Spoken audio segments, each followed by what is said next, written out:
Selamat datang kembali di Dongeng Harnani. Di tempat ini, kita membiarkan cerita-cerita yang pernah nyaris kita lupakan, kembali hidup dalam suara. Malam ini, aku akan membawakan sebuah kisah yang mungkin pernah kamu rasakan, tentang hubungan yang tak pernah sempat diberi nama, tentang rasa yang terlalu dalam untuk diucapkan, dan tentang dua orang yang saling mencintai dalam diam. Judulnya, Saat Langit Tak Lagi Biru. Siapkan hatimu, dan biarkan setiap kalimat menyentuh bagian paling sunyi dari ingatanmu. Ada hubungan yang tak pernah sempat kita beri nama, ada rasa yang tak pernah punya tempat pulang. Tapi kita tetap duduk di situ, berdua seakan menunggu langit berubah warna, padahal kita tahu, ia tak akan pernah biru lagi. Kelas 11 IPA 2. Langit pagi tampak pucat. Di luar jendela kelas, pohon ketapang melambai perlahan. Angin menyusup dari celah jendela, menyentuh tengkuk para siswa yang mengantuk, kecuali satu. Arga duduk di bangku paling belakang, memandangi gadis di bangku depan sebelah kiri, Sasi. Mereka teman sejak SMP. Dulu, duduk bersebelahan. Sekarang hanya sesekali saling lempar pandang dari ujung barisan. Arga hafal caranya Sasi mengepalkan tangan saat gugup, cara ia menulis miring ke kiri, bahkan suara napasnya ketika tertawa pelan. Tapi Sasi tak pernah tahu betapa hati Arga bergetar tiap kali mereka bersentuhan, bahkan secara tak sengaja.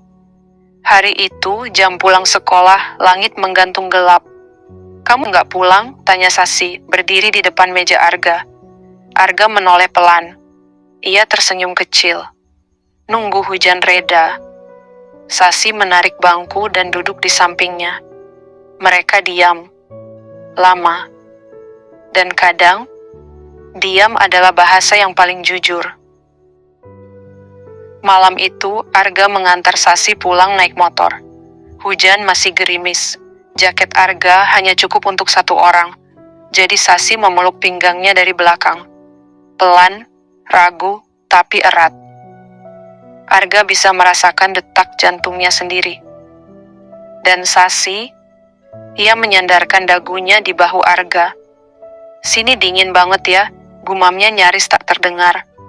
Arga ingin sekali menoleh, tapi ia tahu, jika ia menoleh ia tak akan bisa berpura-pura lagi. Tangannya bergetar menahan keinginan untuk menyentuh tangan Sasi yang menggenggamnya dari belakang. Tapi ia tahu, hubungan mereka tak punya nama. Tak ada hak.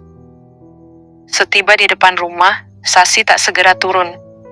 "Besok kamu antar aku lagi, ya?" tanyanya pelan. Arga hanya mengangguk. Dan malam itu, Sasi mencium pipi Arga. Cepat, seperti takut. Lalu ia lari masuk.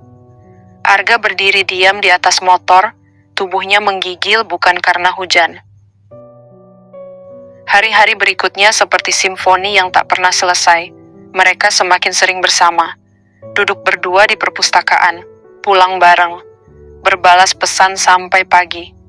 Tapi tak pernah ada kata pacaran, tak ada status, tak ada pengakuan.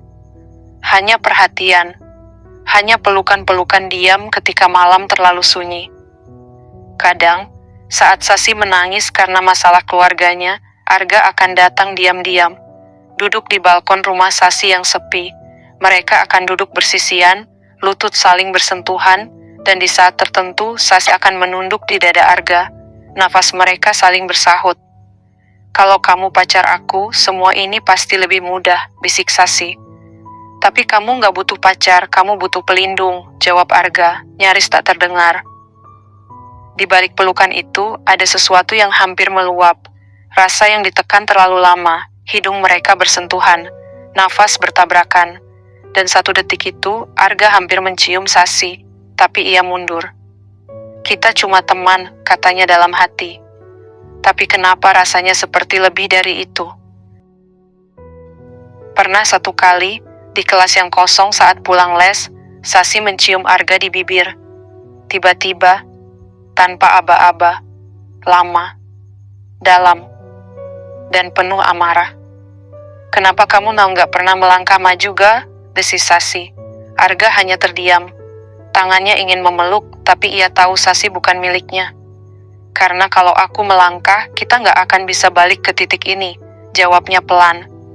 Hubungan mereka seperti kabel yang terikat erat tapi tak pernah disambungkan, dekat tapi tak pernah menyatu. Dan pada akhirnya, semakin mereka menahan diri, semakin mereka terjerat. Tahun terakhir sekolah, perpisahan, foto-foto, tawa, tangis, dan satu senja, saat semua teman sibuk berpamitan, Sasi dan Arga duduk di tribun lapangan. Langit seperti kaca pecah, jingga keabu-abuan, angin membawa aroma daun basah. Sasi menggenggam tangan Arga. Kali ini, tanpa ragu, ia menatap mata Arga lama sekali. Kalau suatu hari aku pergi dan kamu belum berani mencintaiku, tolong jangan cari aku, katanya lirih. Kenapa? Karena kalau kamu datang saat aku sudah lupa caranya mencintaimu, semua ini akan percuma. Air mata menggenang di mata Arga. Ia ingin memeluk, menciumnya seperti dulu, tapi ia hanya menggenggam tangan Sasi lebih erat.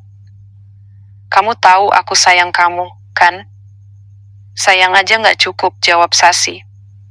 Malam itu, mereka berciuman di bawah tribun, tanpa kata, tanpa janji, hanya rasa yang dibiarkan bicara. Dan setelah itu, Sasi pergi. Bertahun-tahun kemudian, Arga duduk di kafe yang sama di mana ia biasa menunggu Sasi sepulang sekolah.